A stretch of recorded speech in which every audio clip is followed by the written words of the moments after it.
নবিজুল ইসলাম খান আপনি লিখেছেন কোরবানির সাথে সন্তানের আকিকা দেওয়া জায়েজ হবে কি না। কোরবানির সাথে আকিকা না দিয়ে আকিকা আলাদা দেবেন, কোরবানি আলাদা দেবেন, এটাই নিরাপদ। এবং নবী করিম সাল্লাল্লাহু আলাইহি সাল্লাম আপনার আকিকার জন্য যে মাসনুন ওয়াক্ত নির্ধারণ করেছেন সেটি সপ্তম দিন। কোরবানির জন্য সেটার জন্য অপেক্ষা কেন করবেন? যদি কারো সপ্তম দিনটা কোরবানির দিন হয় এবং সেই দিনে গরুতে তিনি কোরবানির আকিকা একসাথে দেন, হানাফি মাযহাব অনুযায়ী হয়ে যাবে। বাট অন্যান্য ওলামা ইকরাম অনেকে নিষেধ করেছেন। নিরাপদ মত হলো এগুলোকে আলাদা আলাদা করে দেওয়া।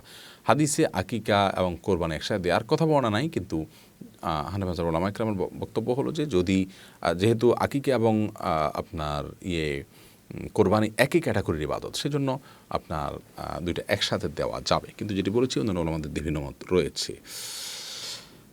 এমডি রেজাউল ইসলাম আবনু এডি থেকে আপনি লিখেছেন আমি একজনের কাছ থেকে টাকা ধার নিতে চাই।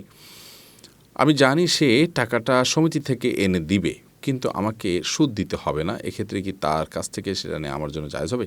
আপনার সুদ দেয়া না লাগো, কিন্তু যদি সে সুদের কারবারে জড়িত হয় তাহলে সেক্ষেত্রে এটি আপনার জন্য না জায়েজ হবে। কারণ সুদের কারবারে জড়িত হওয়া এটা মৌলিকভাবে একটা গুনাহের কথা, একটা নাজায়েজ কথা। সুদের কারবারে একজন ইমানদার জড়িত হতে পারে না। আল্লাহ তাআলা সুদকে হারাম করেছেন।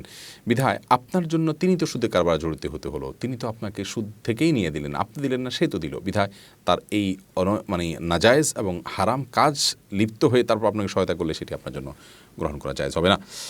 এমনি হোসেন আপনি লিখেছেন মোবাইল ও কম্পিউটার সার্ভিসিং এর কাজ করা কি জায়েজ কিনা, যেহেতু এগুলো দিয়ে অনেক গুনাহের কাজ সংগঠিত হয়ে থাকে।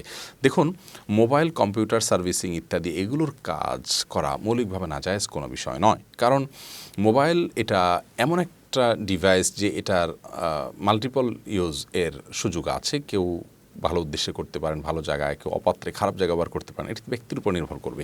বিধায় আপনি সেখানে শ্রম দিলে তা দিয়ে উপার্জন করলে ইনশাআল্লাহ আপনার গুনাহ হবে না। ইরশাদ বিনতে সোহেল আপনি লিখেছেন স্বর্ণের উপর জাকাত ফরজ হবে কখন?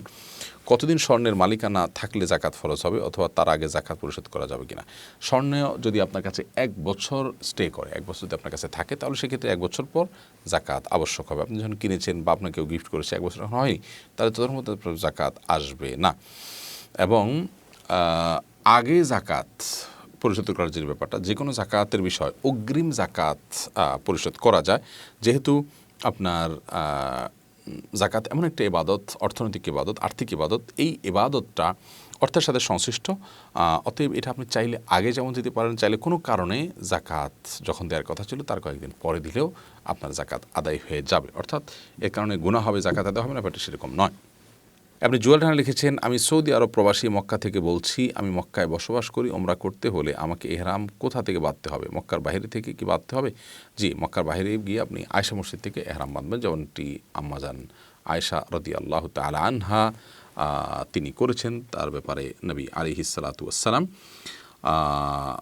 নির্দেশনা দিয়েছেন যে তিনি যখন হজের সময় তার অসুস্থতা শুরু হয়ে গেছে, পরবর্তীতে তিনি সেটি কাজা করেছেন, পরবর্তীতে আদায় করেছেন, তখন তার জন্য নবী আলাইহিস সালামের সেই নির্দেশনা ছিল। বিধায় আপনি তার আলোকে মক্কার বাইরে আয়েশা মসজিদে গিয়ে সালাত আদায় করবেন ইনশাআল্লাহ বিদিল্লাহ। এতে আপনার এহরাম পরবেন, এতে আপনার সালাত আদায় ইহরাম উমরা আদায় হয়ে যাবে ইনশাআল্লাহ তাআলা।